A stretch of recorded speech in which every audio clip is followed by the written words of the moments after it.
আসসালামু আলাইকুম এভরিওয়ান। আমরা কিন্তু টাকা লেনদেনের জন্য নগদ অ্যাকাউন্ট ব্যবহার করি বা অনলাইনে আপনারা অ্যাপসের মাধ্যমে আমরা টাকা লেনদেন করে থাকি। আর এই অ্যাপসের মধ্যে আপনারা ২টি ভার্সন পাবেন, যেটা হচ্ছে ইসলামিক ভার্সন আর অপরটি হচ্ছে সাধারণ ভার্সন। এই ২টি ভার্সনের মধ্যে কোন ভার্সনটি আপনারা ব্যবহার করবেন কোন ভার্সনটি আপনারা যদি ব্যবহার করেন খরচ কম কাটবে, কোনটা ব্যবহার করলে খরচ কম কাটবে, প্লাস আপনাদের কোন ভার্সনটি ব্যবহার করা উচিত, আপনারা সম্পূর্ণ ভিডিওটা দেখতে থাকেন। ইনশাআল্লাহ বুঝতে পারবেন এবং শিখতে পারবেন। ভিডিওটা 100% উপকারে আসবে। সবাই মনোযোগ দিয়ে ভিডিওটা দেখতে থাকেন। চলেন মূল ভিডিওতে যাই।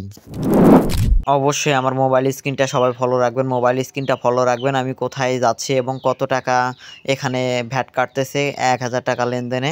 সম্পূর্ণ ভিডিওটা দেখতে থাকেন। আমি আমার এখন নগদ অ্যাপসে চলে যাচ্ছি। আমি এখন নগদ অ্যাপসে চলে আসার পরে এখন আমি ক্যাশ আউট করতেছি। ক্যাশ আউটে ক্লিক করে দিচ্ছি।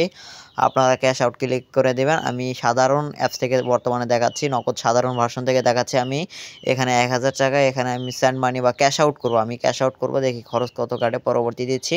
সো আপনারাও এখানে পরবর্তী দিতে পারেন। দেখেন এখানে ১২ টাকা ৫০ পয়সা কিন্তু এখানে সম্পূর্ণ ভ্যাট কাটতেছে। আশা করি এখানে বুঝতে পারছেন যে সাধারণ অ্যাকাউন্টে ১২ টাকা ৫০ পয়সা করে ভ্যাট কাটতেছে।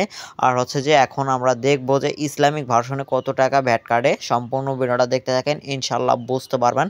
সো আমরা এখানে আপনাদেরকে দেখাইলাম সাধারণ ভার্সনে ১২ টাকা ৫০ পয়সা ভ্যাট কাটে। এখন আমরা থ্রি ডটে ক্লিক করব, করার পরে অ্যাকাউন্টের ধরনে আমরা ক্লিক করে দেব। দেওয়ার পরে এখানে আমাদের নগদের পিনটা দিয়ে দেব।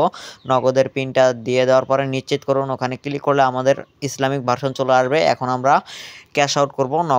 ইসলামিক ভার্সন থেকে আমরা ক্যাশ আউট করে দেখব যে আমাদের খরচ এখানে কত কাটতেছে। সো আমরা এখানে আমাদের অ্যামাউন্ট দিয়ে দেবো। ১,০০০ টাকাও দিয়ে দিচ্ছি। এখানে আমরা ১,০০০ টাকা আমরা এখানে অ্যামাউন্ট পরিমাণ সিলেক্ট করে দিচ্ছি। আমরা ১,০০০ টাকা দেওয়ার পরে এখানে পরবর্তীতে ক্লিক করে দেবো। দেওয়ার পরে এখানে দেখতে পারতেছেন যে ১৫ টাকা ভ্যাট কাটতেছে।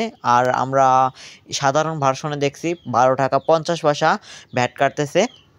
আপনারা এখানে ক্লিয়ার হতে পারলেন যে এখানে ২ টাকা ৫০ পয়সা এখানে কিন্তু বেশি ভ্যাট কাটতেছে ইসলামিক এই ভার্সনটাতে।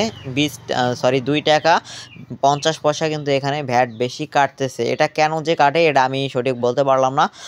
অবশ্যই আপনারা এখন সিদ্ধান্ত নিতে পারেন কোন অ্যাকাউন্টটি ব্যবহার করবেন। আর একটা কথা বলা যায় যে ইসলামিক অ্যাকাউন্টটা এটা হচ্ছে ইসলামিক নীতি অনুসারে হয়তো এই ভ্যাটটা কাটতেছে, তাই এখানে ইসলামিক অ্যাকাউন্টে ভ্যাটটা একটু বেশি। সো আপনারা এখন সিদ্ধান্ত নেবেন কোন অ্যাকাউন্টটি ব্যবহার করবেন। আমি বেস্ট মনে করতেছি ইসলামিক অ্যাকাউন্টটা। সো আপনারা কোনটা ব্যবহার করবেন সেটা আপনাদের ব্যক্তিগত ব্যাপার।